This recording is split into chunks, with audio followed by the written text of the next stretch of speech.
In the opening scene, we meet a journalist named Justin Sanderson, known for his investigative skills. He is currently at the airport preparing for his trip to Tel Aviv, Israel. As he enters the terminal, he notices a familiar book on the shelf with the title The End of Civility. The book turned out to be his own creation.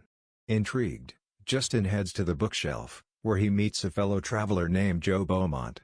Joe recognized Justin immediately and said he was a big fan of his work.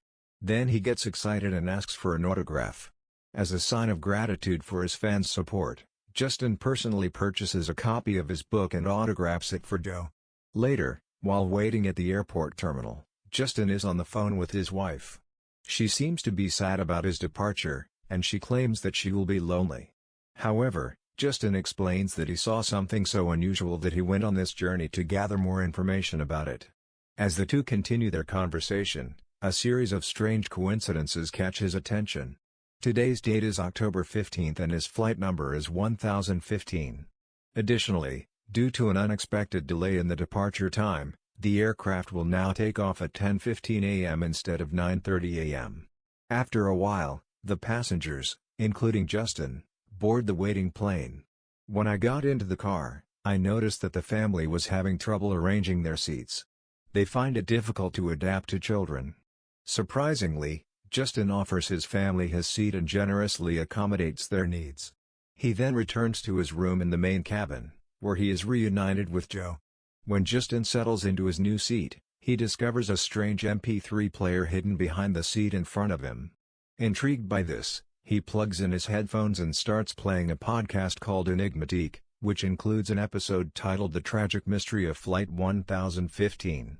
Amazingly, the narrator is talking about this very flight. He said the flight would disappear from radar within the next hour and would never be seen again. When Justin hears this, he becomes interested and continues the podcast. The enigmatic narrator then reveals the captain's name, Donner.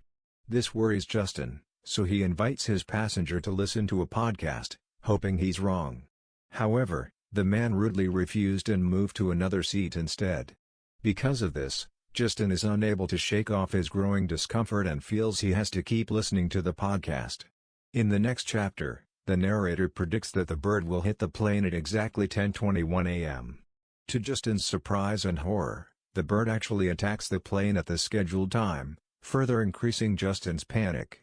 In an attempt to regain his composure, he desperately runs to the bathroom and tries to calm himself down by repeatedly telling himself that the past is the past. Justin then returned to his seat and called the flight attendant for information about the bird incident and the strange engine noise. However, flight attendants claim they were unaware of such an incident. He also denied Justin's request to speak to the captain, saying he didn't want to create an unnecessary scene. In response, Justin lets out an angry scream, something he has never done in his life.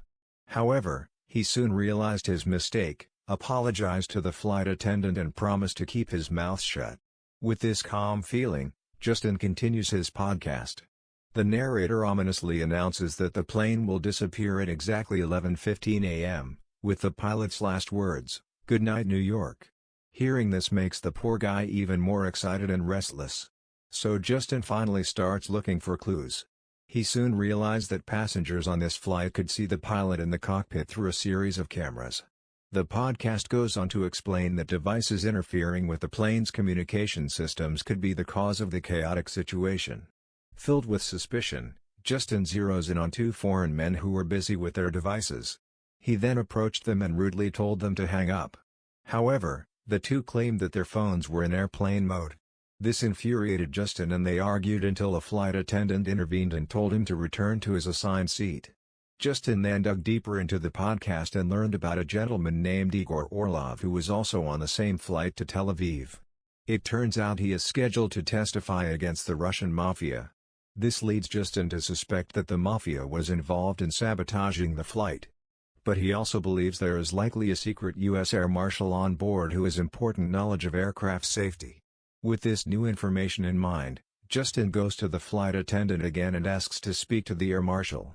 However, the flight attendant was understandably irritated by his persistent questioning and made a big plea for him to remain in his seat. Since no one is listening, Justin goes to Joe and confides in him. "Joe, A pilot himself, says air marshals often have the same deceptive mindset as terrorists, and inadvertently convinces Justin to search the Russian passengers' belongings. Justin then sneaks into the Russian passengers' luggage compartment and begins searching their luggage while they are sleeping. Other passengers on the plane noticed this, but Justin did not stop. When he tried to open the rooftop cabin, he accidentally dropped his bag on one of the Russian passengers. This leads to a scene where the two men begin to argue. Just then, Justin announces that the Russian mafia is going to execute Igor Orlov, and everyone panics. Igor Orlov himself is anxious and frightened when he comes out of first class. To clarify the situation, Captain Donner leaves the cockpit and warns Justin not to cause any more trouble. Other passengers also began to pick him up, forcing Justin to silently return to his seat. He then turns the podcast back on and the narrator shockingly reveals that Justin is directly involved in the plane's disappearance. He also played audio of an earlier altercation between Justin and a Russian passenger. Hearing this, the hero is completely speechless, but before he can react, Captain Donner takes him to the flight attendant station and tells him about his unusual behavior. However, Justin continued to argue and warned the captain not to utter the phrase "Goodnight New York," because that's the last thing you hear before the plane disappears. This led the captain to believe that Justin was mentally unstable and psychotic. Shortly after, the air marshal finally reveals Justin's identity and arrests him for threatening the entire flight. Justin is now sitting next to a U.S. Air Force marshal who has told him he will receive immediate psychological assistance after landing. Nevertheless, Justin tries to convince her that she is not having a nervous breakdown and claims that he is proof of what is to come. But it's not enough for her to convince the air marshal. Then she goes to talk to the pilot. While she is gone, Joe approaches Justin and expresses his belief in him. He also points out that the mere fact that he's on this aircraft means the realm of possibility. After careful consideration, Joe, a pilot himself, suggested taking control of the plane and landing it in Canada or somewhere safer before it disappeared. However, Joe needs a passcode to access the cockpit. Justin is sure the code is his 1015 because everything happening here revolves around that number. Based on this information, Joe enters the cockpit, incapacitates the captain, and forcibly takes control of the plane. This causes the passengers to panic, but before they can react, Joe lowers the cabin pressure, eventually rendering everyone unconscious. In a shocking turn of events, he utters the unforgettable words, "Good night, New York." Later, Justin wakes up on the shore of the island and sees a doll floating next to him. It turns out that their plane crashed into the water. Justin looks around, surprised, but doesn't see anyone else. Shortly after, he discovered the same MP3 player and decided to play it again. The podcast narrator continues to narrate the second half of his Flight 1015. According to the narration, a massive search was conducted for the flight, but the efforts were in vain. A few days later, a cargo ship discovered a narrow strip of land where all but one of the survivors luckily survived.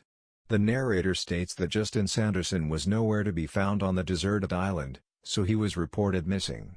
At the same time, Justin looked up and saw the entire crew and passengers walking toward him. Understandably angered by this situation, they blame Justin for the plane crash and begin to physically attack him. This leads to his unfortunate death. End. Conclusion. In a harrowing twist of fate, Justin's journey from the airport's chance encounter to the shocking plane crash left him entangled in a web of ominous predictions and escalating paranoia. As the narrator's chilling revelations unfolded, Justin's desperate attempts to uncover the truth ultimately led to a catastrophic end, forever shrouding the mysterious Flight 1015 in unanswered questions and tragedy. Thanks again from Movies Recapped. If you enjoyed this movie recap, don't forget to hit that like button and subscribe button below for more movie recaps in the future. Please also comment on your thoughts and so I know you subscribed and I will reply back to you.